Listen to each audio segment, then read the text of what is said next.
Nzinga avait commencé son voyage vers l'Amérique avec un cœur plein d'espoir et des rêves d'une vie meilleure. Il avait quitté son village africain avec des promesses de prospérité, mais la réalité a vite peint un tableau différent. Dans la ville animée, Nzinga travaillait sans relâche, jonglant avec 3 emplois pour survivre.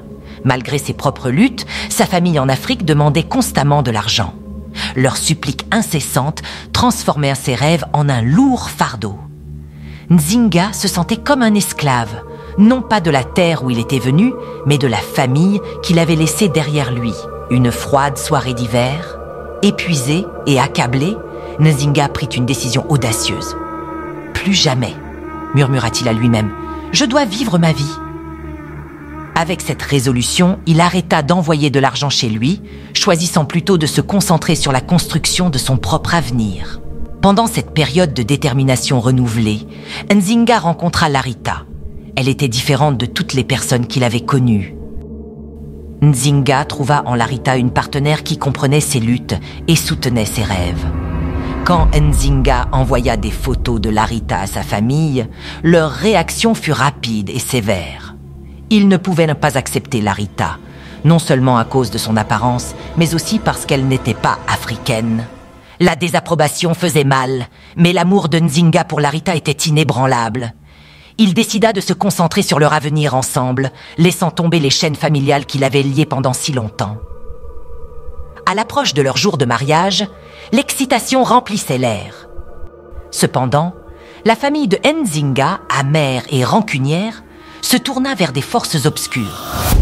Ils cherchèrent l'aide d'un sorcier du village, jetant une malédiction pour perturber le matin du mariage. Nzinga se tenait dans la salle de bain de leur modeste appartement, se préparant pour le plus grand jour de sa vie. En entrant dans la douche, il ressentit une étrange sensation de picotement. L'eau devint chaude, presque trop chaude, et une épaisse brume l'enveloppa. Soudain, il n'était plus dans l'appartement. Nzinga se retrouva dans les environs familiers de son village, à côté de la rivière où il avait joué enfant.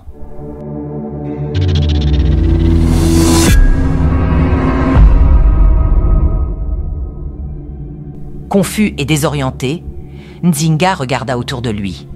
La rivière était comme il s'en souvenait, ses eaux coulant doucement sous le soleil doré de l'Afrique. Les villageois passaient, apparemment inconscients de sa soudaine apparition.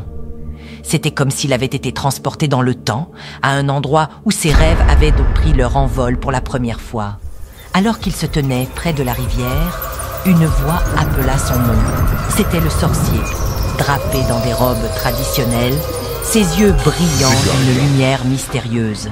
« Nzinga », dit-il, « tu ne peux pas échapper aux souhaits de ta famille. La malédiction te liera ici, jusqu'à ce que tu remplisses tes obligations. » Nzinga ressentit une montée de colère et de défi. « Non !» répondit-il fermement. « J'ai fait mon choix, ma vie m'appartient et je ne serai l'esclave des exigences de personne. » L'expression du sorcier changea, un soupçon de respect dans ses yeux. « Très bien, » dit-il. « Tu as la force de briser la malédiction, mais cela nécessitera un sacrifice. Es-tu prêt à abandonner ton passé pour embrasser ton avenir ?» Nzinga acquiesça sans hésitation. « Oui, dit-il, je choisis mon avenir avec Larita. » Le sorcier leva les mains, chantant dans une langue que Nzinga comprenait à peine. L'air autour de lui scintillait, et Nzinga sentit une force puissante le soulever. Le village commença à s'estomper, remplacé par la chaleur de la douche et le doux son de la voix de Larita appelant son nom. Mais quelque chose tourna terriblement mal. Au lieu de réapparaître dans l'appartement, Nzinga se retrouva toujours dans le village, mais tout semblait déformé.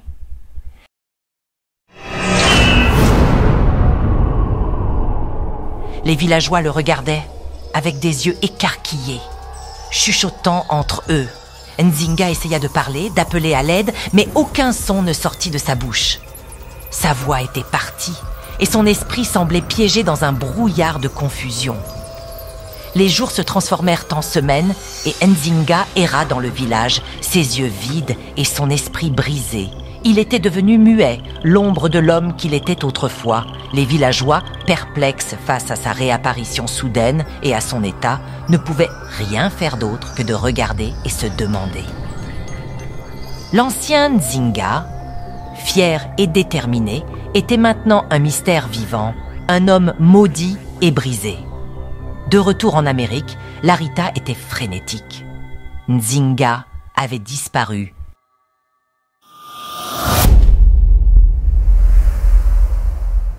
Déterminée à le retrouver, Larita fit le voyage jusqu'au village de Nzinga. Son arrivée fut accueillie avec curiosité et suspicion, mais sa détermination et son amour pour Nzinga brillaient à travers. Elle le trouva près de la rivière. Ses yeux, autrefois vibrants, maintenant ternes et sans vie.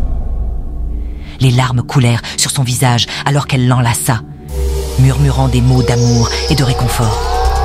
« Nzinga, mon amour, je suis là. Je ne te quitterai pas, » dit-elle, sa voix remplie de détermination inébranlable. Malgré son état, Nzinga reconnut Larita. Il s'accrocha à elle, l'amour qu'ils partageaient transcendant la malédiction qui l'avait frappé. Avec l'aide des villageois, Larita se prépara à ramener Nzinga en Amérique. Elle refusa de l'abandonner, croyant que l'amour pouvait guérir même les blessures les plus profondes. Le voyage de retour fut ardu, mais l'amour et les soins de Larita ne faiblirent jamais. En Amérique, elle chercha les meilleurs soins médicaux et spirituels, déterminée à restaurer l'esprit et la voix de Nzinga. Bien que les progrès soient lents, son dévouement inébranlable commença à montrer des résultats. Les yeux de Nzinga commencèrent à retrouver leur éclat, et bien qu'il reste muet, son amour pour Larita était évident dans chaque geste.